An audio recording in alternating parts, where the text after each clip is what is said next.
From CBS News Miami, this is Facing South Florida with Jim DeFede. Welcome to Facing South Florida. I'm Jim DeFede. President Donald Trump was sworn into office Monday and issued a cacophony of executive orders, including pardons for more than 1,500 people who were convicted for their role in the January 6th riot, including those individuals who brutally assaulted police officers.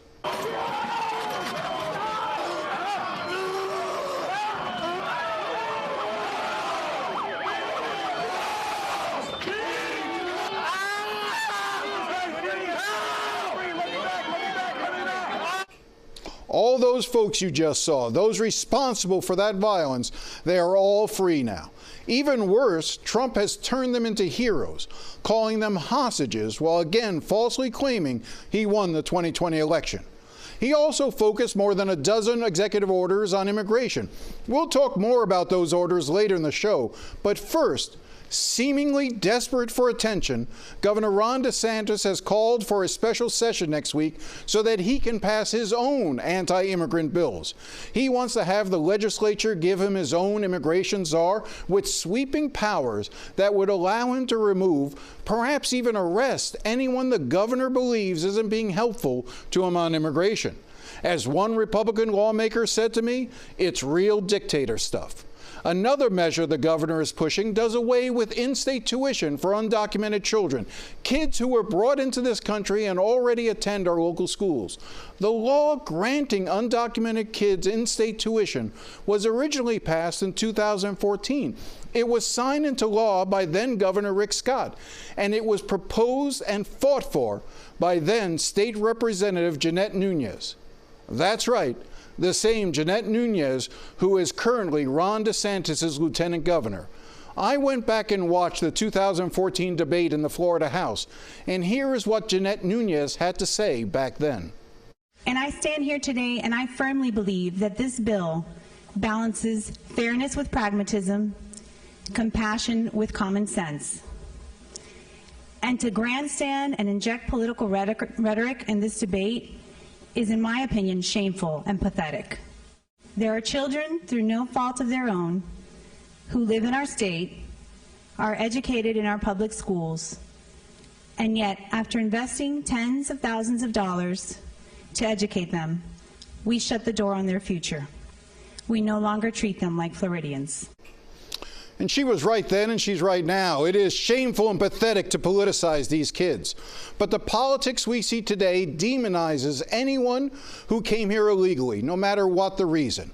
Here is more of what Nunez had to say in 2014. Let's not allow the American dream to fade for this group of students, many of whom sit next to our own children and grandchildren in their kindergarten class, many of which attend after-school programs, the local YMCA with our constituents. These are people that work hard, study hard, and face challenges and obstacles that many of us in this room will never comprehend.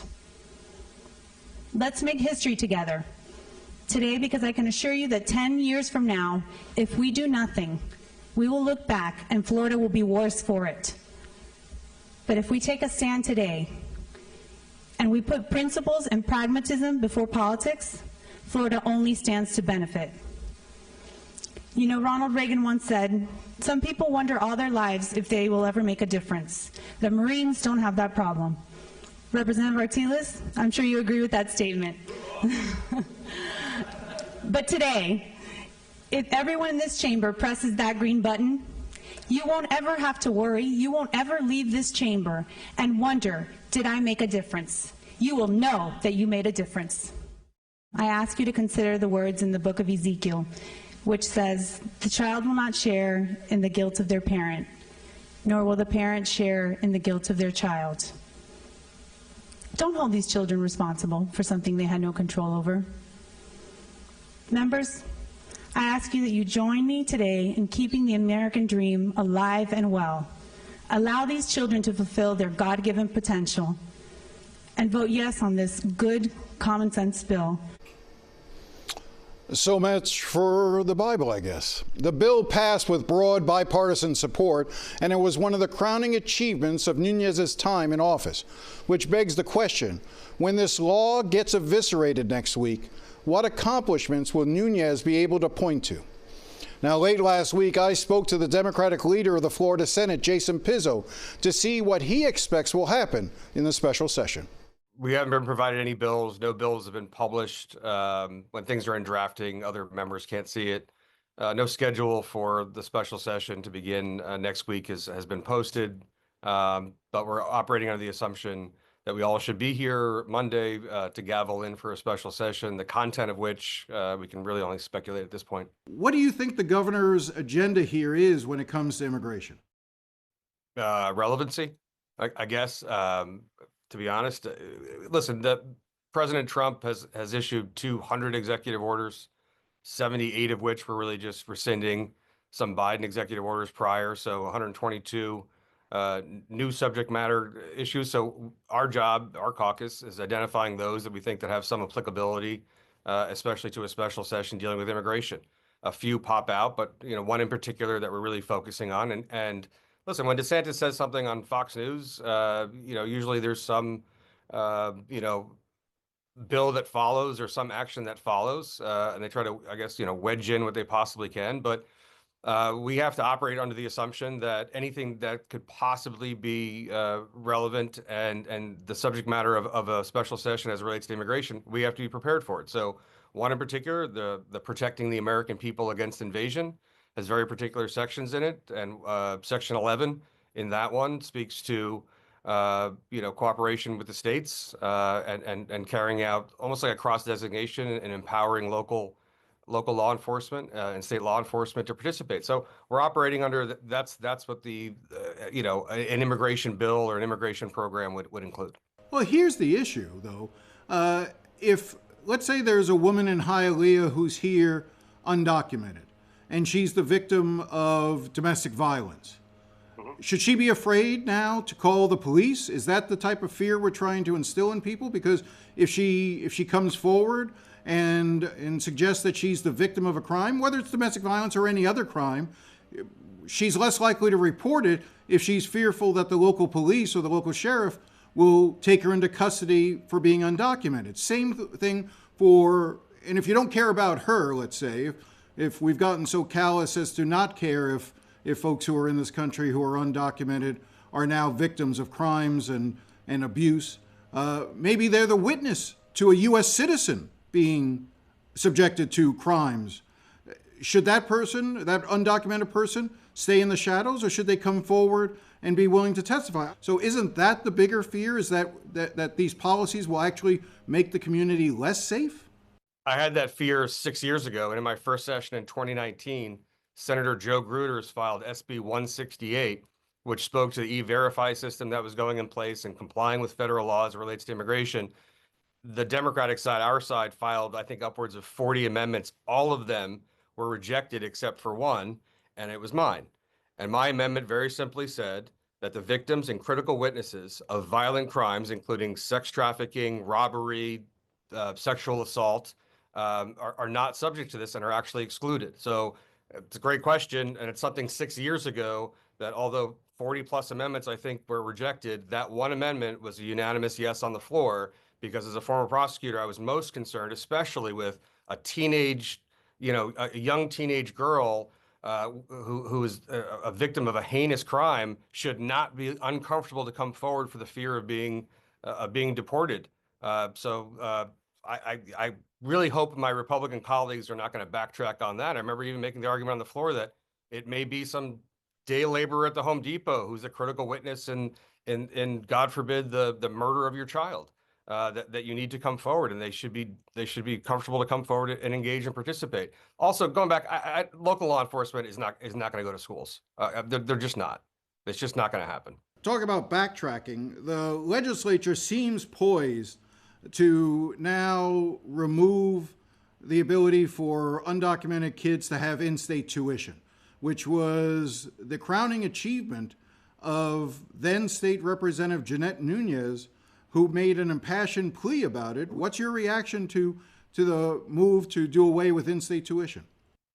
So it received overwhelming support back in 2014. The current CFO of Florida, Jimmy Petronas, was also a state rep who voted for it. Wilton Simpson, who was in the Senate at that time, then became Senate president and is now the agriculture commissioner of Florida in the cabinet in Florida, also voted for it. And like you said, it's the lieutenant governor's bill. And when DeSantis talks about it like in this sort of removed kind of posture, as if like, how did this happen and who did this? And it begs the question. I would, if that's going to be a part or a component of a special session, I need to see the argument. I think it's upwards of 6,000 or 7,000 kids a year in Florida are using that. And the Senate president, Senator Albritton, made mention at a press conference. I don't know if you're going to include that clip. I know you've probably seen it, his press availability in mid-December, where he clearly said, listen, if that's going to be included or we're going to address that, there needs to be some consideration for families that planned for their child to be able to use that. I mean, what if you have a freshman or sophomore who's currently enrolled in school, and doing well, and then all of a sudden you're going to sort of an unfair surprise. So if that's going to be a component, two things are going to be, sort of elicited from the other side on that. It's got to be, the dollars have to be justified as to what's causing this issue, that it's not just getting thrown in with and let's get rid of that too. And also some consideration for the reliance that families have had and kids have had. Seniors that right now who've applied to schools and have received their decisions, by the time this passes, if it's included, it's really disruptive to thousands of kids. So they're going to have to justify and qualify why they did a 180 on this. Are we just in the mean season now, or if we just turn mean on this issue? I understand immigration and illegal immigration is an issue, but it seems if we've gone out of our way to want to demonize those folks who are in our community as being the heart of all the problems that we now face. Yeah, and listen, I've said this consistently since the minute I got here 7 years ago. We have a border crisis. We have an immigration problem. I don't dispute that. And I don't doubt it. Last year on the floor, I said Joe Biden sucks at immigration. Okay, I was very clear about it. But I want to be like ecumenical and I want to be genuine about it. So when we did pass immigration law, it had an E-Verify component for companies, right? And the governor said, I've passed the most anti-illegal immigration, strongest ones in the United States. Well, our E-Verify system, Jim, only requires E-Verify for new employees, not existing employees, at companies that have 25 or more employees. Well, 90% of the companies in Florida have 20 or fewer employees. So it's like a message. It's one of these red meat things. If you really want sort of equal ecumenical treatment on this issue, and you really want to be fair about it, then it should apply to everybody all the time, everywhere. But let's be honest, there's a huge contingent of companies, corporations that rely on this labor and really don't want to be transparent about it. When we come back, we will talk about how Trump's orders on immigration will affect folks here in Florida. Stay with us.